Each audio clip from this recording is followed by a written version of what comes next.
Welcome to the latest Motley Fool Scoreboard. I'm Anand Chokkavelu, and we've got longtime fools Whiteman and Travis Hoium giving a 1 to 10 rating to the company that's gone from who would get into a stranger's car to a legit 12-figure market cap company in just a decade and a half. It's Uber, ticker symbol UBER. We'll talk about the business first, including factors like industry and competition. 10 is invincible. A 1 is hopeless. Lose at a 6. Travis is at a 9.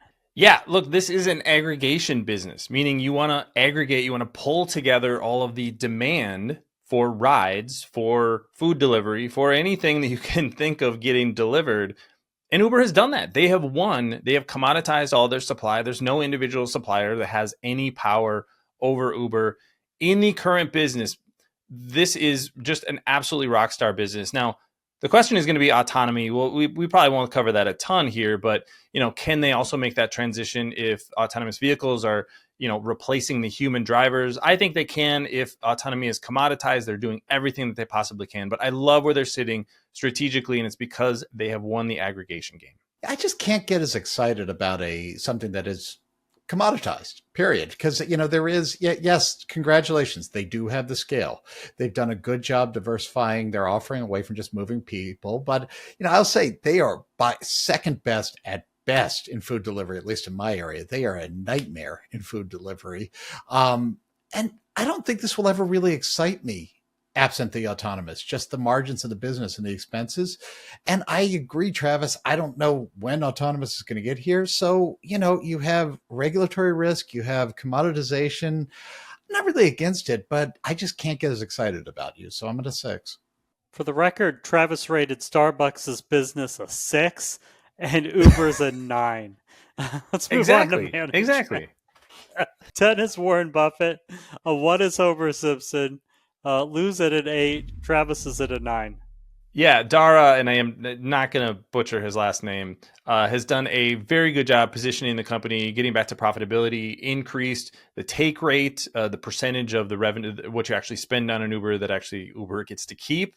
So that hasn't necessarily made drivers all that happy, but done a really phenomenal job actually managing this business like a manager, like an adult. So I got to go pretty high here. Yeah, exactly. I mean, in a way, it's pretty easy to follow in the footsteps of Travis Kalanick, given what was up there. But we needed an adult for this business. We needed someone who could run it and just kind of clean up the mess. And it's been great. I love, back to autonomous, I love that they abandoned that they realized that there is better ways for them to spend their cash, kind of allocating it to others. Not a lot negative to say. Solid 8. For financials, a 10 is a fortress. A 1 is yikes. Lose at a 7. Travis is at an 8. Yeah, the compound annual growth rate since 2015 is 36%. Now, there are going to be fewer growth levers like price hikes and increasing that take rate that I talked about earlier that they're going to be able to push on. But I think that this is just such a well-run company right now. We've maybe reached something of a local maximum as far as revenue and profitability growth goes. So maybe don't set those expectations too high for the next couple of years. But then you have the 10x opportunity with autonomy ahead. So I like when you look at the numbers from the past and you can sort of look out to the future and see how the growth story continues. And that's what we have with Uber. Nice and solid. For me, that's a 7, not an 8, because again, I'm not going to model in any autonomous. Growth has been moderating somewhat, but they're still in growth mode.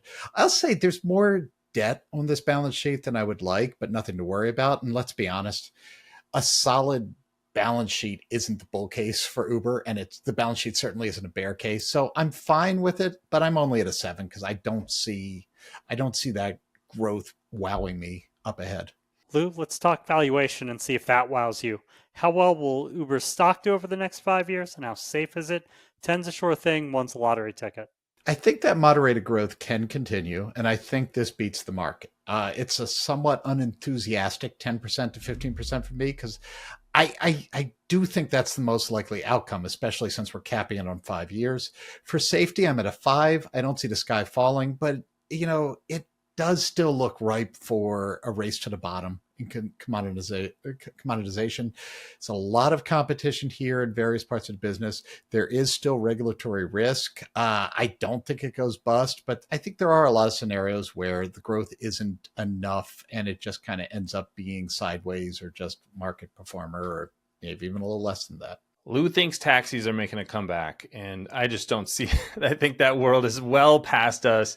I think the returns are going to be over 15%. The multiple is getting a little bit higher. I think the price earnings multiple on a forward basis is about 30 right now. So I'd love to pay a little less. But the safety score, I think, is also should be really high at an 8. This is going to be, I think, one of the biggest winners, not only in aggregating demand as they have done in the past, but if we do have this disruption from autonomy, I think they're going to be one of the biggest winning companies because they're going to be where the profit is made. Autonomous vehicles are likely to be commoditized. If you actually look at the space, there are dozens of companies that are going to be providing supply. You can just look through Uber's press releases, all the companies that they're partnering with, doing tests with. They want to commoditize that supply. So who's the one company that's the commonality with autonomous vehicles? It's going to be the company that customers are choosing to interact with. That is going to be Uber.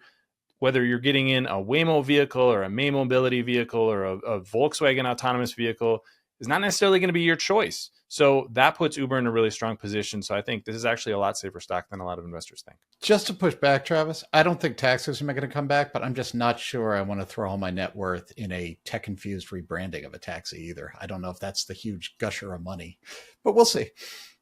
But they're going to give you medallions, Lou. And with that medallion... Well, in that case, I do like my bling. Once again, Travis blown me away where Uber's got a safety score of 8 and he gave Starbucks a 4. Yeah. Let's move on to the topic. Lou, is there a company in Uber's space that you like better? As a consumer, I prefer Lyft. I don't even have the Uber app on my phone, but as an investor, I don't think I'd make that choice. The one I'd maybe consider here is Maple Bear, the parent of Instacart. Not exactly the same business, but I really like the way they have integrated themselves into so many of these big established retail partners. I think I'd probably rather own that business, but not a huge endorsement there. Yeah, and I think Lyft is the company that could potentially take market share, burn the boats, and get to autonomy even faster than Uber. You think about, Uber's got to manage the transition between millions of drivers as their supply. Lyft can just say, you know what, we're going to stop using human drivers in this city, but we're going to bring 10,000 autonomous vehicles to market. So they're a higher risk play, but a much higher potential return play. They also trade for about a quarter of the price to sales multiple. So a lot of potential for multiple expansion along with growth with Lyft. So that would be the other one to look at in this space. And I own both as a basket. Which do you actually prefer, Travis? Are you saying you prefer Lyft to Uber or? For the stock? Yeah, I think Lyft provides a lot more upside potential. But that said, Uber is the big game in town, and in an aggregation business, if Lyft isn't able to go from 5% market share to 20% market share, then they're just going to be kind of stuck where they are now in a world of autonomy.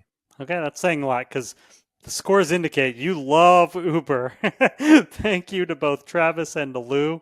If it was up to Travis, I would be buying the stock, but Lou pushed it down a little. They've given Uber an overall score of 7.8 out of 10. That's very impressive.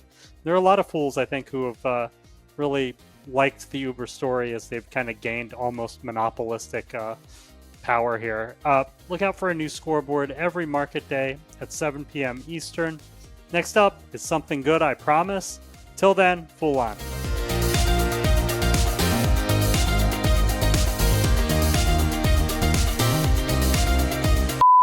All right, you ready to do those outtakes? Yeah, no, do not use those as outtakes.